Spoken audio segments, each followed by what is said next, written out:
আমরা ছাত্রলীগ দেখেছি, আমরা এর পূর্বে অনেক দল দেখেছি। বর্তমান বৈষম্য বিরোধী ছাত্র এদেরকেও আমরা এখন দেখছি। অর্থাৎ এই যে বৈষম্য বিরোধী ছাত্র আন্দোলন, তাদের যে যুক্তি বা তাদের যে দাবিটি ছিল সেটা কিন্তু একটা পর্যায়ে বা একটা ধাপ কিন্তু পূরণ হয়েছে। কিন্তু গ্রাম অঞ্চলে, শহর অঞ্চলে, বিভিন্ন জায়গায়, অলিতে গলিতে এই বৈষম্য বিরোধী ছাত্র আন্দোলন নামে একটি সংগঠন গজিয়েছে, যারা স্কুল, কলেজ, মাদ্রাসাগুলোতে শিক্ষকদের সাথে অপমানসুলভ আচরণ করছে। এখন এই সার্জিকদের উচিত এই বৈষম্য বিরোধী যে একটা ছাত্র আন্দোলন, যে একটা সংগঠন রয়েছে, এটাকে দ্রুত বিলুপ্তি করার। এখন এই সমন্বয়করা তারা কি সিদ্ধান্ত নিতে যাচ্ছে এবং আগামী দিনে কি সিদ্ধান্ত আসতে যাচ্ছে, চলুন আমরা নাইমিলি ভাইয়ের গুরুত্বপূর্ণ একটি ভিডিও থেকে দেখে আসি। এই ভিডিওটি অতীব গুরুত্বপূর্ণ। আমরা একটা পোল টাইপের রাখছি। ভিডিওর প্রথমে আপনারা আপনাদের মন্তব্য জানাবেন। আচ্ছা। বৈষম্য বিরোধী ছাত্র আন্দোলন এই প্ল্যাটফর্মটাকে ভিত্তি করে বা এই প্ল্যাটফর্মটার উপর ভর করে বা এটার নেতৃত্বে শেখ হাসিনা সরকারের পতন হয়েছিল। তো এই আন্দোলনটাতে আমরা এখন দেখছি যে পেছনে শিবির ছিল, ছাত্রদল ছিল, আরো অন্যান্য রাজনৈতিক দলগুলো ছিল। তো এই বৈষম্য বিরোধী ছাত্র আন্দোলনের যে মূল প্ল্যাটফর্মটিতে আমরা এখন সমন্বয়ক হিসেবে অনেকে দেখছি খুব ভালো ভালো অবস্থানে আছেন। আবার বাহিরে যারা আছেন তারাও কিন্তু অলিখিত ভাবে একটা সরকারের মতনই ভূমিকা পালন করছেন, লাইক সার্জিস হাসান সহ আরো যারা আছেন। এখন আপনি কি মনে করেন আজকে যে দাবি উঠেছে যে এই বৈষম্য বিরোধী প্ল্যাটফর্মটার বিলুপ্তি ঘোষণা করা হোক, কারণ এই মুহূর্তে বাংলাদেশে এই প্ল্যাটফর্মটার কোন রকম প্রয়োজন নেই।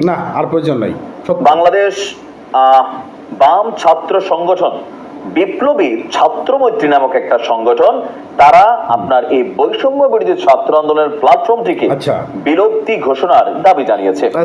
মূল কারণ হিসেবে তারা অনেক কিছু এখানে আনছে। এর মধ্যে আমরা অনেক সময় অনেক নিয়ে সমালোচনা করছি, আলোচনা করছি। বিভিন্ন জায়গায় সমন্বয়ক পরিচয় দিয়া, এখন আসল না নকল এটা তো পরে অনেক ঘটনা ঘটছে, চাঁদাবাজির ঘটনা ঘটছে, পুলিশের কাছে ধরাও খাইছে, পরে দেখা গেছে এরা সমন্বয় কিনা।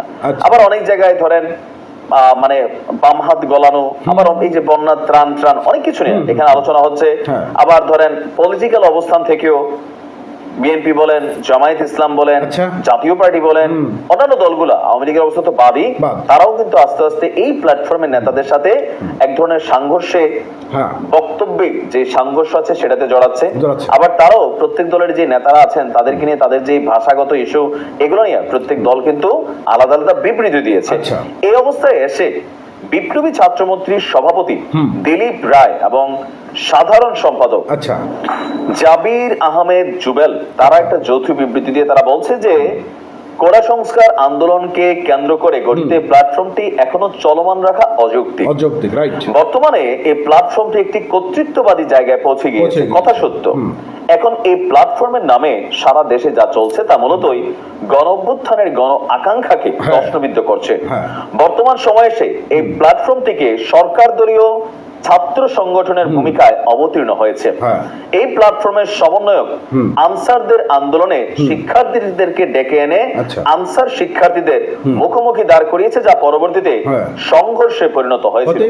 এছাড়াও আমরা দেখতে পাই সমন্বয়করা প্রতিটি বিশ্ববিদ্যালয়ে নিজেদের কর্তৃত্বের এমন পর্যায়ে নিয়ে গেছে, বিশ্ববিদ্যালয়ের উপাচার্যকে শপথ বাক্য পাঠ করেছে, যেটা সম্ভবত আপনার সিলেটে হয়েছিল। আমি এটা নিয়ে প্রতিবাদ করছি যে তোমরা এত বাইরে থেকে আসার বড় হয়ে গেছো না যে উপাচার্যের শপথ বাক্য পাঠ করবা। তোমার মতো লেবু সেবু বাসের কন্ট্রাক্টরই হেল্পার করে, বুঝছো? বিদেশ যে আমরা কামলা দিচ্ছি, উপাচার্য হওয়াটা এত সোজা জিনিস না। জোশে এসে অনেকে এই ধরনের কর্ম, এগুলো নিয়ে কিন্তু আসলে প্রশ্নটা উঠছে।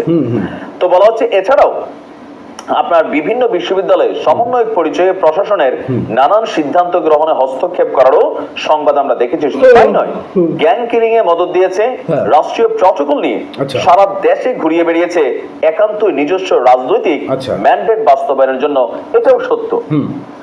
সমন্বয়ক না, যারা প্রধান উপদেষ্টা আছেন তারা রাষ্ট্রীয় প্রটোকল পাবেন, খুবই সিম্পল। কিন্তু সারজিৎ এবং হাসনাত যখন যায় আগে পিছনে সেনাবাহিনীর গাড়ি, পুলিশের গাড়ি, তো বিপ্লবী ছাত্রমন্ত্রীর প্রশ্ন হচ্ছে তারা কোন অ্যাঙ্গেলে এই প্রটোকলটা পাচ্ছে।